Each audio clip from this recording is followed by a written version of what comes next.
안녕하세요. 토지보상 전문세무사 이성호 세무사입니다.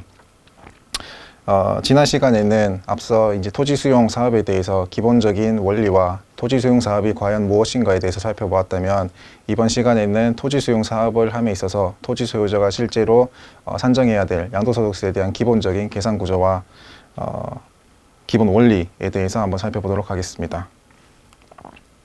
보시는 것처럼 현행 소득세법에 대해서는 종합과세와 분류과세로 과세체계를 이원화하여 서로 달리 과세를 하고 있습니다.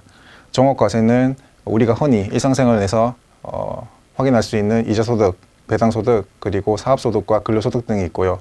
분류과세는 저희가 중점적으로 살펴볼 양도소득세와 퇴직소득 등이 있습니다. 이러한 소득을 원천별로 과세를 하고 있는 이유는 종합소득과 퇴직소득, 양도소득에 대해서는 과세 시점에 대한 범위가 상당히 다릅니다. 이자소득과 배당소득, 사업소득에 대해서는 일정 시점에서 발생한 소득에 대한 세금을 산정을 하는 것이라면, 양도소득과 퇴직소득은 그 자산에 대한 세금이 발생하는 누진적인 양도차익이 상당히 오랜 시간에 걸쳐서 생성이 되는 것이기 때문에 그 기간에서 발생하는 누적적인 과도한 세금 부담을 회피하기 위해서 양도소득세에 대해서는 분류과세를 하여 세금을 과세를 하고 있습니다. 자, 그렇다면 공익수용 사업에 대해서 다음과 같은 예시를 통해서 누가 세부담이 더 많고 또 얼마나 더 많은지에 대해서 한번 간단한 예시를 먼저 살펴보고 세금 구조를 한번 살펴보도록 하겠습니다. 자, 사업인증고시는 2019년도에 일어났고요. 수용보상금은 2020년도에 토지 소유자 A와 B가 각자 10억씩 수령했다고 가정을 하겠습니다. 토지 소유자 A는 수용부동산인 전에 대해서 3억 원을 주고 취득을 하고, 취득 이후에는 2020년도에 보상금을 받을 때까지 농지자경감면, 조세특례제한법 69조죠. 농지자경감면에 대해서 1억 원 적용이 가능하도록 자경을 계속해온 상태이고, 토지 소유자 B에 대해서는 6억 원이라는 가액을 주고 대지를 취득을 했지만 보상금을 수령하기까지 그 대지에 대해서 어떠한 이용이나 지목에 맞게끔 사용을 하고 있지 않은 상태였습니다. 일단 토지 소유자 A의 입장에서 한번 살펴보겠습니다. 양도가액은 보상금이죠. 10억에 대해서 보상금을 받았고, 취득가액은 3억 원에 대해서 취득가액을 산정을 했다면은 양도차익이 7억이 발생하게 됩니다. 이러한 양도차익에 대해서는 수용대상 부동산을 장기간 보유함에 따라서 보유기간별로 공제를 해주는 장기보유 특별공제 규정이 있습니다.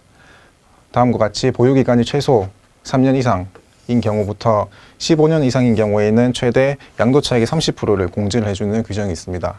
따라서 장기보유 특별공제에 따라서 2억 1천만 원이라는 최대 공제율을 적용하여 공제를 받고, 세금 계산을 통해서 산출세액이 1억 6,960만 원이 나왔는데, 여기서 공익수용에 따라서 농지로 사용을 했기 때문에 일정 요건을 충족하는 경우에는 1억 원이라는 감면 한도를 적용받을 수가 있습니다.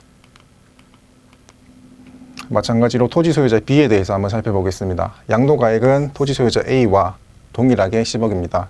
그렇지만 취득가액이 비교적 최근에 취득을 했기 때문에 토지 소유자 A에 비해서 취득가액이 훨씬 더 높습니다만은, 장기보유 특별공제는 보유기간이 3년 미만이기 때문에 공제 적용에서 제외가 되고, 또 취득 이후에 대지에 대한 이용에 대해서 어떠한 용도로도 지목에 맞게끔 이용하지 않았기 때문에 산출세액에서 적용되는 공제가 하나도 없는 것으로 확인할 수 있습니다.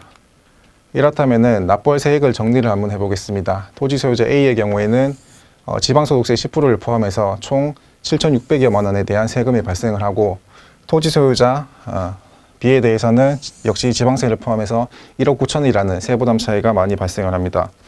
결국에는 그 차익이 1억 이상이 되는 상당히 높은 차익이 발생을 하는데, 이러한 토지 소유자 A와 B를 통해 가지고 우리가 확인할 수 있는 사항에 대해서는 결국에는 장기보유 특별공제의 미적용과 그 다음에 비사업용 토지의 중과를 함으로써 세부담이 일반적인 세부담보다 더 높은 세율 적용이 진행된다는 것, 그리고 궁극적으로는 세금 감면이 적용되지 않았기 때문에 결과적으로 토지 소유자 A보다 더 많은 세금을, 취득가액이 더 높지만은 더 많은 세금을 부담하고 있다는 사실을 이번 예시를 통해서 확인할 수 있었습니다.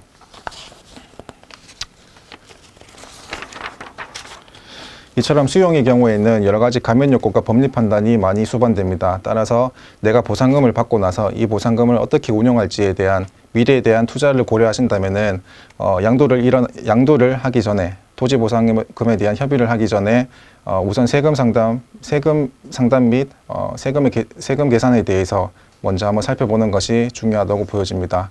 이상 수용 전문 세무사 이성호 세무사였습니다. 감사합니다.